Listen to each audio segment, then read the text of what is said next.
Hello, I'm Rob Burg, and I'd like to introduce you to a new project that I'm going to launch this fall. I think it's going to be a very exciting adventure, and in some cases for me, a little terrifying to start this new adventure, this new idea I'm doing, and it's a podcast called North Country History with Rob Burg. And this will be a podcast about the forest history of the Great Lakes. It's really an unsung part of our history of this region of the North America. It will include Michigan, my home state, along with Wisconsin and Minnesota, and including Ontario, Canada, going international on that side of Lake Huron and Lake Superior. The forest has been a very important natural resource in North America for time on. And we will look at some of this history going back to the pre-contact of the Native American use of the forest, along with the wildlife that lives in the forest, up into the original original contact of Europeans in the region through the use of the fur trade, and into the 19th century lumber industry. Into today with reforestation efforts, wildfire conservation, modern forest practices, and along with the recreational use of the forest that we enjoy now. Each episode will be anywhere between 20 minutes and an hour. Everything's going to vary. Some of them will be out here, outside, where I'll take you on remotes to different parts of the Great Lakes regions to get in depth in the history of the forest in those locations. And others will be in my own podcast studio, which I will say the one plus about that is that there's a lot less mosquitoes. Okay, there wasn't one there, but just to emphasize that when we go out in the forest, we're going to be dealing with the good and the bad that we encounter.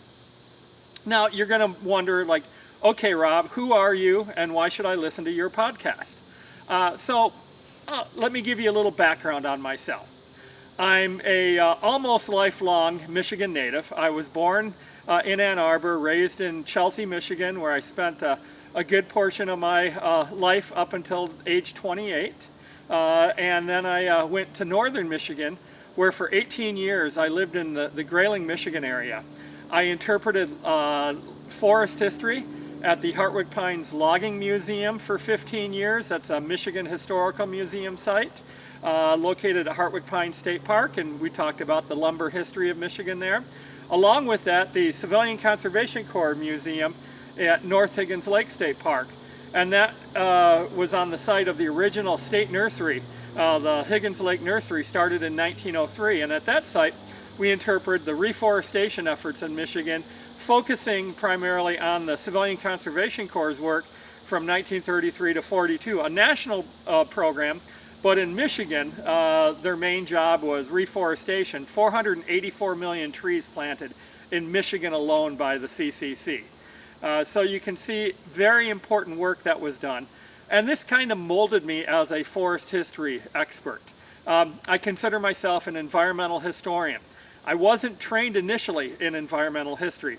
I went the traditional route with my history degree at Eastern Michigan University, 19th century American history with a dabbling of German history along in there, military history. So I was kind of a generalist. But my job at Hartwick Pines really became to focus me on environmental history. I followed up working for the state, which I did for 15 years, with a couple of other jobs. I was the archivist of the Crawford County Library System, and they had a lot of great collections on trout fishing, fly fishing. The Ausable River in Grayling was the founding location of Trout Unlimited. Tandem with that, I also worked as the director of the Lovell's Township Historical Society, having two museums, one a small pioneer museum, the Lone Pine School, and the second, though, was the Lovell's Museum of Trout Fishing History. And it was a trout fishing, fly fishing museum the only one dedicated to this very popular and important fishing industry in Michigan. And it really caught my connection then to the importance of the rivers, the healthy rivers, which were degraded by the lumber industry and have been able to be brought back in tandem with the reforestation efforts in Michigan. I grew up in the forest. Right now I'm talking to you from the Waterloo State Recreation Area, a state park or a state recreation area located just outside of my hometown of Chelsea. I'm back living in Chelsea once again. And then I can't remember the first time that my dad took my brothers and sisters and myself out hiking out here at Waterloo.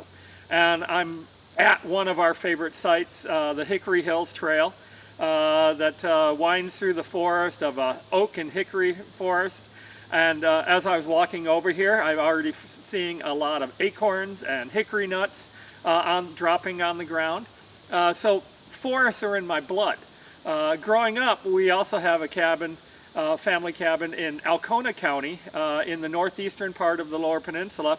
And our 40 acres was nestled in the Huron National Forest. My grandfather picked up that land along with some friends in the 1930s. It was cut over and burned over timberland, so, like much of northern Michigan was after the lumber industry.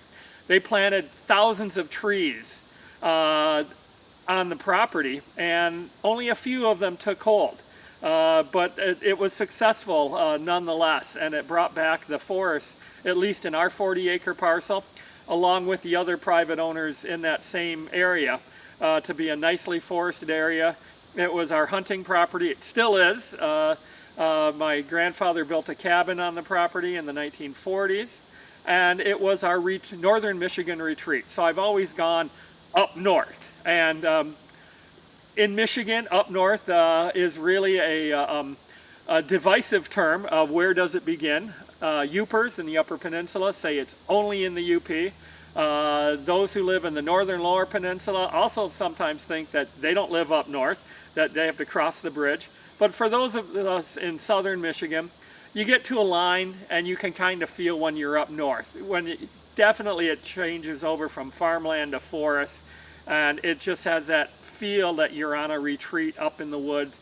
Clean air, you're in the forest, the trees, the beautiful rivers, and that is, you know, what I love about being out in the forest. It's not so much just the resource itself, although that is the most important part of it, but it's also the feel right here in your heart. And it is my happy place being out in the woods. I was lucky enough that my career ended up kind of being devoted to being in the woods. And my museum career, which I worked, as I mentioned, 15 years at Hartwick Pines, a couple of other sites. I also started at Henry Ford Museum, Greenfield Village in the 1990s, just after getting my bachelor's degree from Eastern Michigan. Worked there through part of my time in graduate school in Eastern when I was in the Historic Preservation program, focusing on heritage interpretation and tourism. So my idea was so I could bring this history, share the stories of it with you. And I did that through most of my museum career. My last stint, after leaving northern Michigan, I spent almost 4 years in Grand Island, Nebraska. Now you're going to think, you love the forest. What took you to the plains of Nebraska? Well, frankly, it was a job is what took me there. But even though there was a great lack of forest there, and my heart really pulled me back to Michigan after that job ended. But I learned another important part of our forest history is all of the logging that took place in Michigan. Where did that lumber go to? Now, a lot of it stayed local, helped to build the towns, the cities here in Michigan.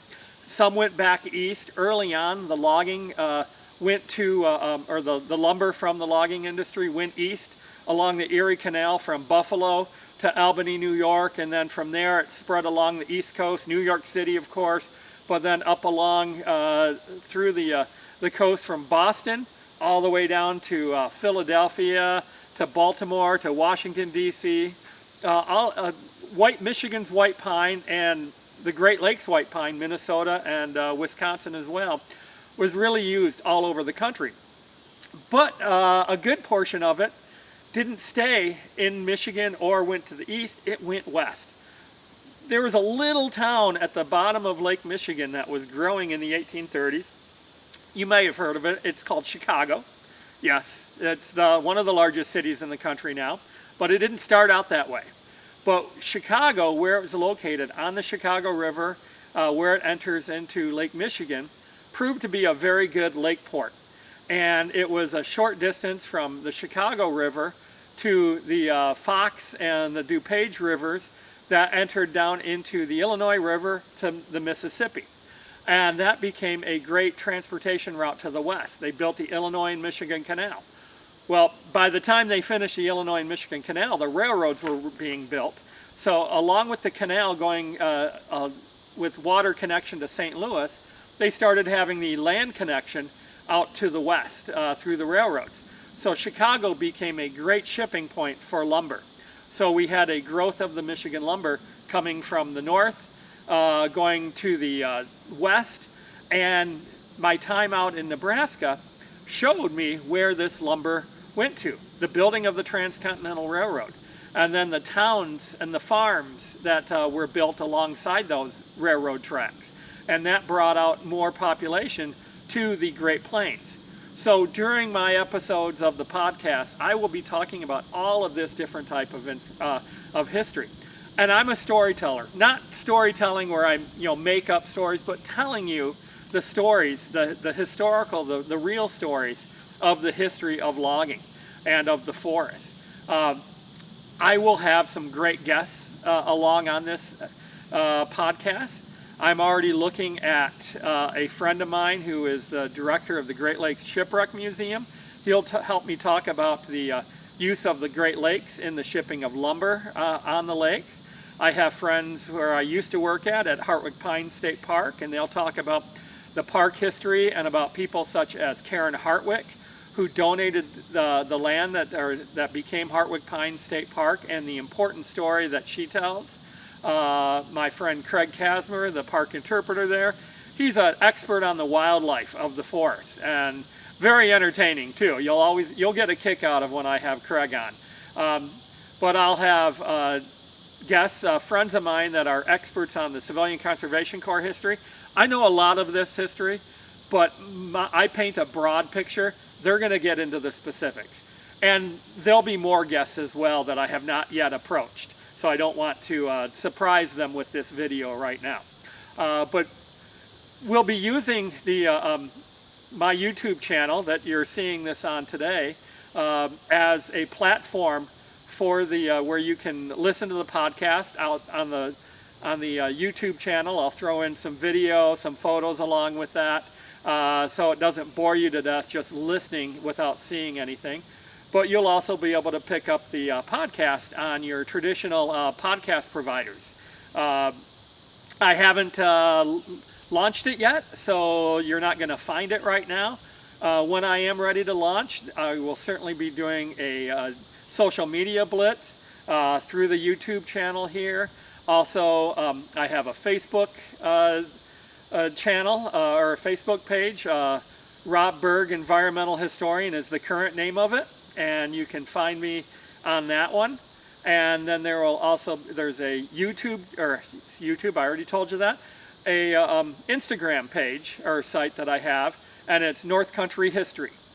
So you're going to be able to find a way to connect to the podcast through various forms. My idea with North Country History, the podcast will be the main way that I'll be able to bring forth the stories that I love to tell. The idea for this podcast was from a friend who loved to hear my stories, and she was one of my Nebraska friends and was quite unfamiliar with Michigan's forests, other than visiting once or twice to Michigan. But she was the one saying I needed to share these stories more, and gave me the idea for the podcast. So that will be the main way of telling the story. But there will be other means as well.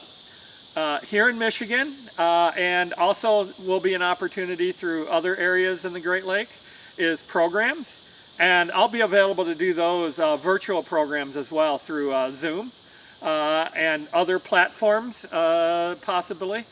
And eventually I want to also be able to offer private tours. So podcast programs and private tours. I have a couple of base areas that I'm looking at for private tours. Northern Lower Peninsula will be one area, and then also the Eastern Upper Peninsula, Central to Eastern Upper Peninsula is another location, another region area that I want to be able to offer private tours. And that will be something, as I can develop those, I'll be posting that also here on the Facebook channel and through my other forms of social media.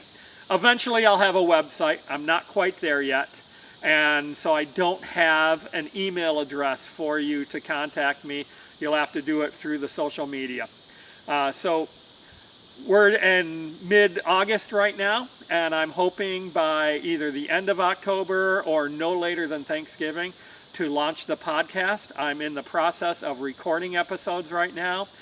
The editing process is a little bit larger curve than I expected, but I'm getting there.